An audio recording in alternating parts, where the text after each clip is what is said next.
Good morning guys and welcome back to Brisbane. I hope you're doing well wherever you are. Today is a bit of a relaxed kind of day. We're just going to head over to the beach. Don't really know what the weather's going to do. It says it's kind of sunny with clouds, so I guess we'll see. We were heading back over to Streets Beach where we went on Australia Day. And then later on this evening we actually have an Aboriginal kind of culture experience booked, where we kind of go and watch like a reenactment by Aboriginal people of some of the struggles that they went through, some of the stories, and eat with them and talk with them and stuff like that. So I think that's going to be really fun, but I'm not sure how much I'm actually going to be able to film, because I think some of the Aboriginal people don't allow cameras because they feel like it captures part of their soul or something. I'm not really sure. So I'm gonna try and film as much as I can there, but obviously if filming isn't allowed, then there's not really much I can do. But as of right now, we're heading off to the beach.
Family preference.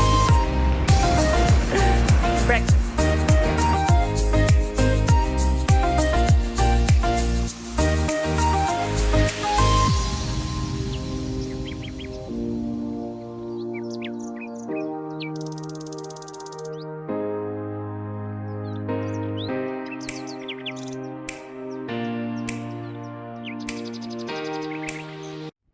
It's really windy. So we headed back to the hotel, had a really quick shower and got ready. Now we've come back over to the same side of the river that we were on this morning at the beach to get our bus transfer to Spirits of the Red Sand.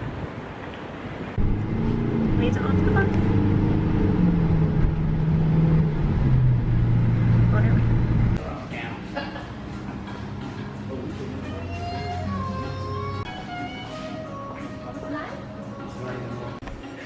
So we made it, and we're about to go in and watch the show, so I'll try and film as much as I can. But it looks so cool. All the drawings on the wall and stuff, I really like it. I'm excited.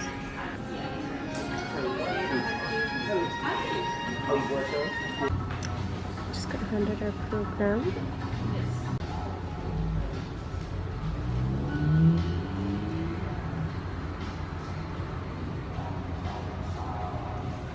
Alright then, so Jollaboy. And again, come on now, Jollaboy. That's the way. Alright, so this means toilets.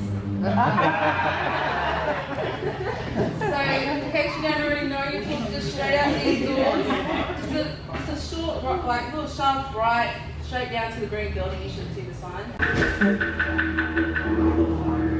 Good evening, ladies and gentlemen. We are the Meridian Tribe, people of the stars, and we'd like to welcome you here with a song and dance we call Mullicha, which is our welcoming song and dance to welcome you, also to welcome the good Lord, good ancestors, good spirit.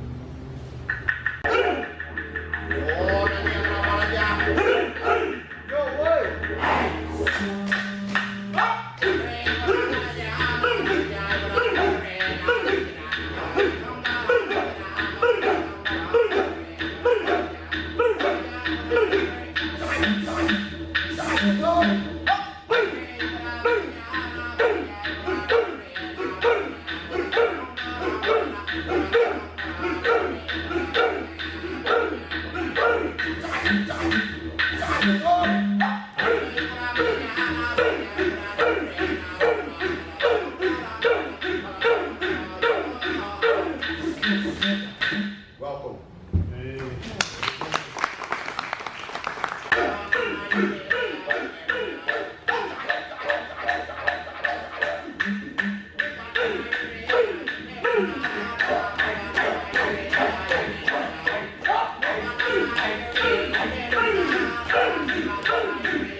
waterways, and all other living things sanctioning the relationship and the communication between them. And when the command from creation was complete, they took on the life form of trees, land, waterways, and the stars that filled the night skies. But our stories are held in the land. I am the voice of Dreamtime, and I have seen and heard all things. I was there at the creation of Megafauna. I felt the warmth of the first footsteps of the earliest people. I saw the new people come from a far and distant land. I felt the blood of many innocent men, women, and children as it poured through. I was among the sick. I was among the destitute. I was there in your great sorrows, your pain and anguish I knew. Lord, but the voices of our elders had no place anymore.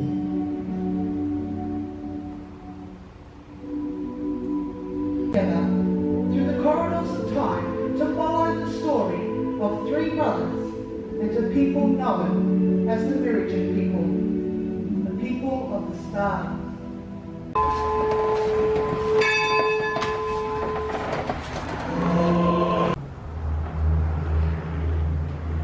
Get down and sit down, boy. I'm Reverend Samuels, and it's always good to see so many new faces from the motherland. Two factors. One, the low view of Indigenous culture displayed by the missionaries. Two, the brutal and immoral treatment of many Aboriginal by many settlers. And three, the gross contradiction between Christian values and the colonial white society. You see, before the true values of the gospel's message of love and peace could even reach the ears of the Aboriginal, many viewed them as barbaric, to whom had been assigned the lowest on the scale of intellect. Even written reports back to the motherland describe the Aboriginal as the lowest of the whole human race. Now, as a consequence of these low views, many missionaries maintain a social distance between themselves and the Aboriginal.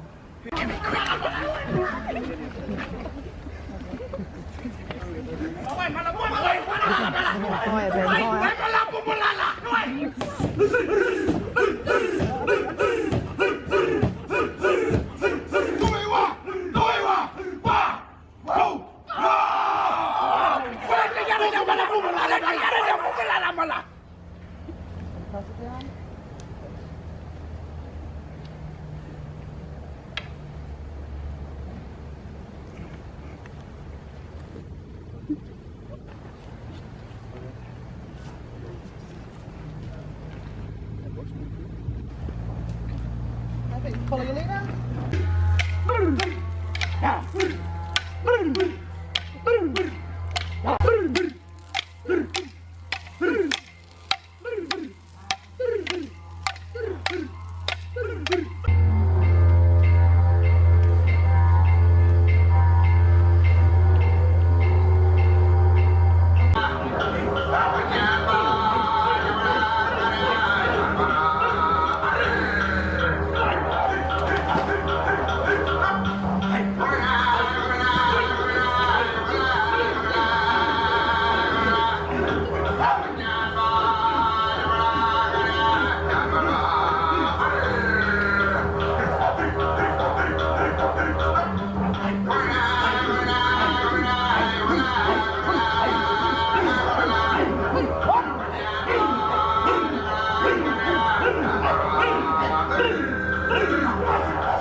They said this land has kept them, and it will continue to keep us alive. We must keep to the old ways. The old ways are for the weak and the dead.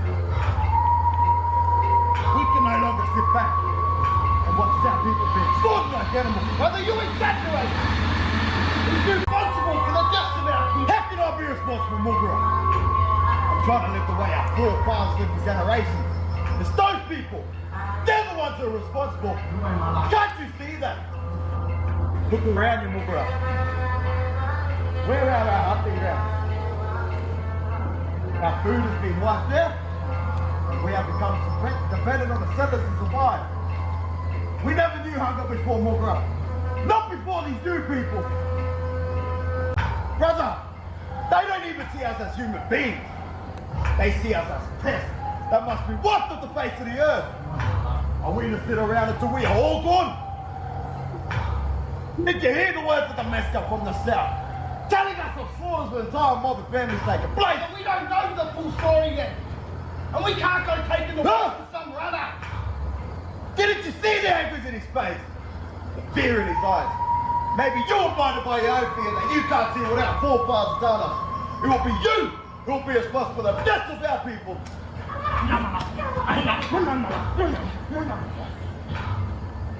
Existence. Not knowing what to believe, who to believe, or what direction to go. The once open lands and free living had now become only a dream of yesteryear, as their ancient traditions, lifestyles, and beliefs are turned into curses and prisons under these new laws. These are the authorities targeted to control, suppress, or destroy. Rations consisting of small bags of flour, tea and sugar being handed out in a nearby town were overseen by the local governor, Mr. Westerner, whose job was also to reduce the threat of any outspoken or overly educated Aboriginal. The lacing of cyanide within the ration flour was a seemingly humane way to rid the small colonial township of its Aboriginal population. Come. That an eye for an eye is no way to forge a future for his people. It's plain irresponsible of him, Kiara. This continuous warring, it's not good for anyone. Not whites, not blacks, not anyone. Sometimes I really don't understand your father. He goes on and on about hunting grounds. Well, at least with our help, you don't have to hunt for your food anymore. Well, you see, it's not that we don't have to, it's that we can't. Your governor has taken our hunting grounds and given them to your farmers. Now you wonder why my father's so angry. Percent of the Aboriginal population. The confiscation of land and water resources through direct violence further reduced the population by 80%. Then there were the waves of massacres. How could our people survive? Violent battles over land, food and water broke out, and throughout these conflicts, Aboriginal children were kidnapped, exploited and run down. Aboriginal people were removed from their areable lands and forced to live on desert reserves, supervised by state-appointed protectors, whom were always British bureaucrats or Anglican priests that decided all matters concerning marriages, crops and education. 6 Aboriginal people shall be allowed to lurk or loiter near farms or settlements. Leave him alone, guard! Leave him alone! Don't you spit at me, boy! Leave him alone, guard!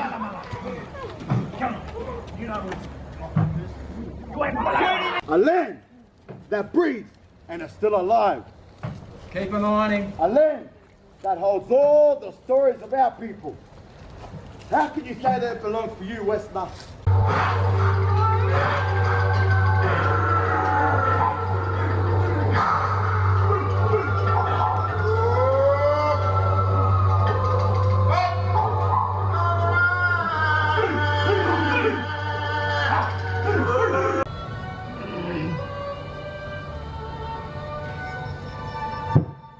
The two flags you see either side of us represent the two distinct cultures of our country. To our left, the traditional owners of the land, the original First Nations people, and to our right, the migrant newcomers, formed under British Commonwealth. We are in effect a bicultural nation, Indigenous on one hand and On the other, a blend of the many and colourful ethnic groups that from around the world, we all united, make up a broader nation we call Australia. Like most nations, the chapters of our stories are colourful and diverse, with a turning of each page as intriguing as the previous. The show is finished and now we're sitting down. Hope you enjoyed it, ladies. We did, thank you. It was really, really good, thanks. We're just now sitting down to have something to eat, but it was super interesting. Like, obviously, you know the horrible, you kind of understand the horrible things that happen, but hearing the specifics of it, the specifics of it make it a little bit more difficult to hear.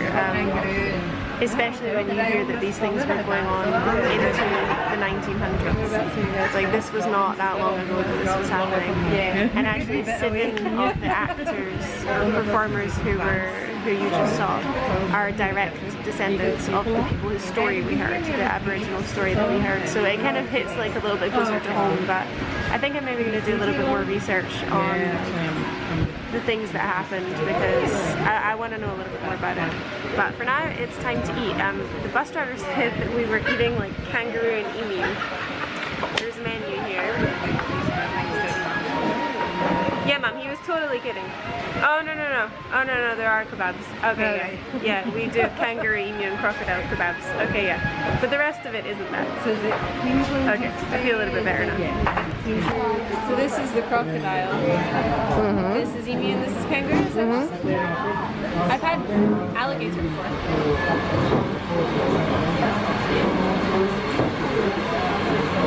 Crocodile's different. It's not as squishy. No? Good. Alligator was like How you said that? melting. I need some water. Okay. Emu not a fan, but kangaroo is alright. Tastes a little bit like beef. Not bad, but emu, no. I feel like I'm a celebrity. Oh no, it's all blurry. Oh no.